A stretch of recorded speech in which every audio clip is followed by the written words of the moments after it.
Provavelmente você já deu uma baforada para aquecer suas mãos num dia de frio, ou mesmo soprou sua pele para mitigar o calor e sentiu aquele ventinho fresco.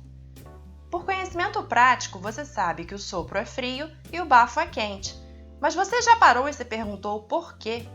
Saudações para você, humano!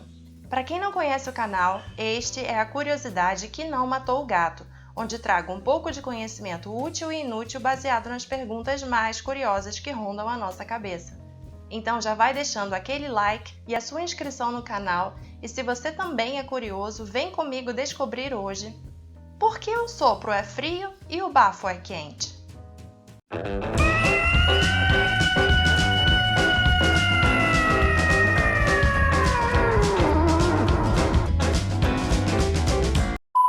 Bom, eu encontrei basicamente duas explicações para essa pergunta.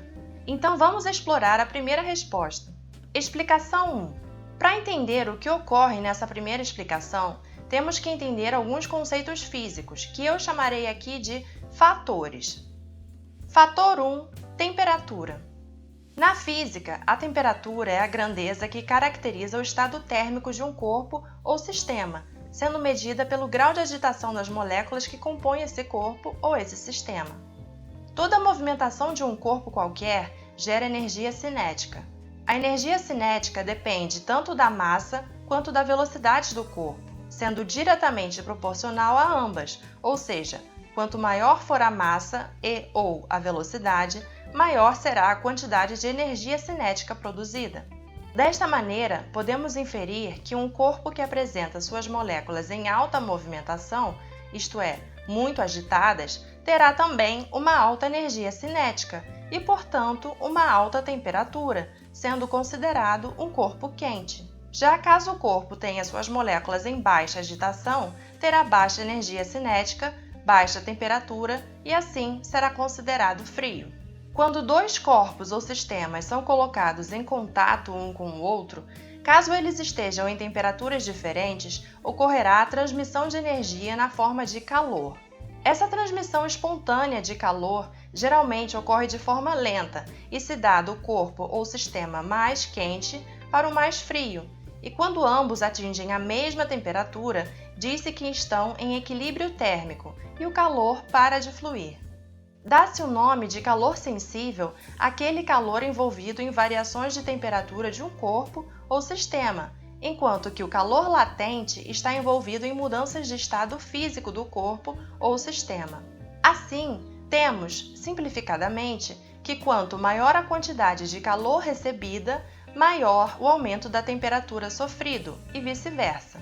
Em meios fluidos, como líquidos e gases, o calor se propaga por convecção, em que o ar mais frio e mais denso desce e o ar mais quente e menos denso sobe, formando essas correntes de convecção até que todo o sistema atinja a mesma temperatura.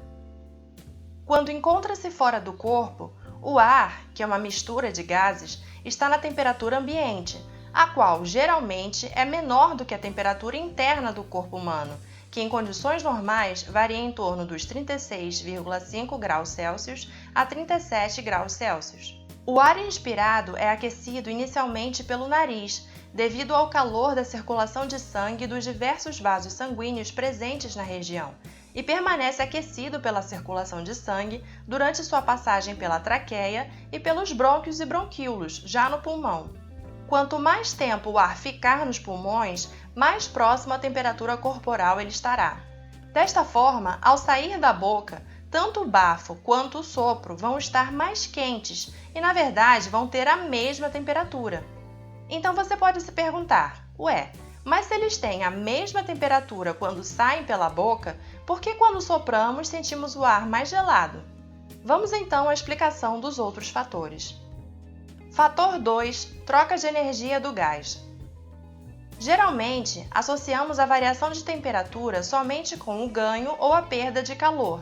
Entretanto, nos gases, a troca de calor não é a única maneira de alterar sua temperatura, haja vista que sua energia interna pode ser alterada de outra forma. A energia interna é dada pela soma das energias cinética e potencial das moléculas de um corpo, ou, em alguns casos, apenas pela soma das energias cinéticas das moléculas. A energia interna também depende de variáveis como pressão, volume e é diretamente proporcional à temperatura. Explicando melhor, quanto maior a temperatura do gás, maior o grau de agitação e, portanto, maior a velocidade de suas moléculas, isto é, maior sua energia cinética. Como a energia interna leva em consideração a energia cinética, temos que, quanto maior for a temperatura, maior será a energia interna de um corpo ou sistema, e maior também será a capacidade de realização de trabalho, sendo o contrário também verdadeiro. Mas o que é trabalho? Aposto que você bem sabe o que é trabalho no seu dia a dia. Em física, o trabalho mede a transformação de energia de um corpo ou sistema através da aplicação de uma força, que é capaz de gerar deslocamento desse corpo ou sistema. Em outras palavras, o trabalho determina a quantidade de energia utilizada para a realização de uma atividade. Quando um trabalho é exercido sobre o corpo, parte da energia armazenada nesse corpo se transforma em outras formas de energia, como a térmica. Assim sendo, se olharmos ao contrário, tal energia térmica também pode ser transformada em trabalho. Então, voltando à questão central, se sentimos o ar frio quando sopramos, significa que ele, na verdade, perdeu energia. Entretanto, não foi na forma de calor, pois não há nenhuma fonte fria de energia para tirar calor do gás. E mesmo se houvesse, não daria tempo para a troca de calor ocorrer, haja vista que o ar sai em alta velocidade quando fazemos o biquinho para soprar. Assim, podemos deduzir que o gás perdeu energia de outra maneira, que não através do calor. E qual a outra forma que ele pode perder sua energia? Isso mesmo, através do trabalho. Fator 3. Transformação adiabática do gás. Vimos por alto que a energia térmica pode ser transformada em trabalho, mas como isso ocorre? Bem, devido à transformação adiabática. A transformação adiabática se dá quando há uma rápida compressão ou expansão do gás, de maneira a não ter tempo suficiente para haver a troca de calor. Portanto, a única forma de troca de energia possível na transformação adiabática é através do trabalho termodinâmico. Quando o gás sofre uma expansão, quando aumenta de volume, diminui-se a pressão. Suas moléculas têm mais espaço para se mover e, assim, elas apresentam, no geral, uma menor velocidade e, então, menor energia cinética, comparado a antes. E quando o gás sofre uma compressão, quando diminui de volume, aumenta-se a pressão, suas moléculas têm menos espaço, apresentando maior velocidade, no geral, e assim maior energia cinética. De acordo com a primeira lei da termodinâmica, também conhecida como conservação de energia, considerando que não há troca de calor na transformação adiabática, temos finalmente que o gás pode perder ou ganhar energia na forma de trabalho.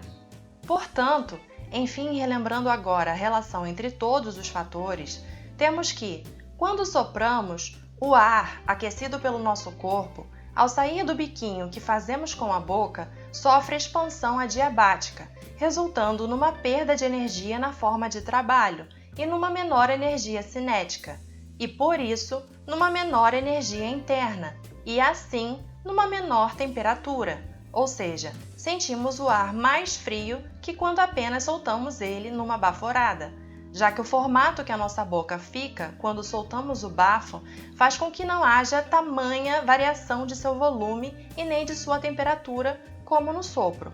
Tal fenômeno da expansão adiabática também ocorre nos jatos de desodorante spray, por isso sempre sentimos eles geladinhos na nossa pele. Interessante, não? Contudo, como mencionado anteriormente, há uma segunda resposta para essa questão do sopro ser frio e o bafo ser quente, então vamos abordá-la a seguir. Explicação 2. Essa foi basicamente a explicação que eu mais encontrei pesquisando por alto, sendo ela bem curtinha e simplória. Segundo essa resposta, a diferença de temperatura se daria pela diferença na velocidade do ar nas duas ocasiões.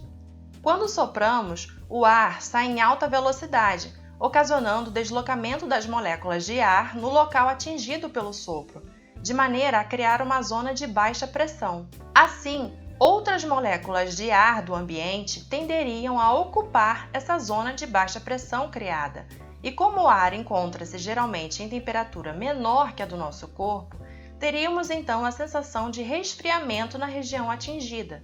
Mas, segundo essa explicação, o resfriamento só pode ocorrer caso a temperatura ambiente seja menor do que a do nosso corpo, senão o sopro será quente.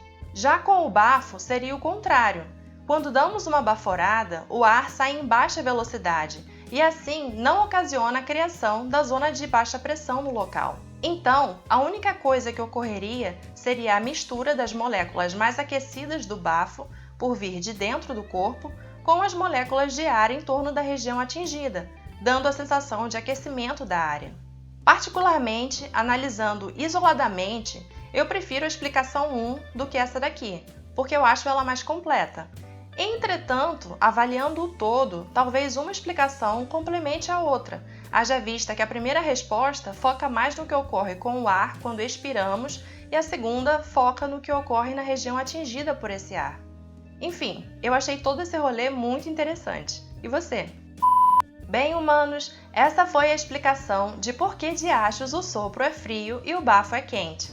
Espero que tenham gostado tanto quanto eu de saber dos motivos. Deixem aqui nos comentários qual explicação você prefere ou se você também acredita que as duas explicações são válidas. Escrevam também as suas próprias teorias. Qual vocês achavam que seria a resposta para tudo isso? Vai que temos um Einstein aqui entre nós e surge uma terceira resposta. E se vocês gostaram do vídeo, deem aquele joinha básico e compartilhem com aquele coleguinha que de cultura mesmo só tem as bactérias do próprio corpo.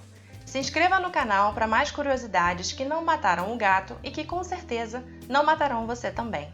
Obrigada, de nada. Miau!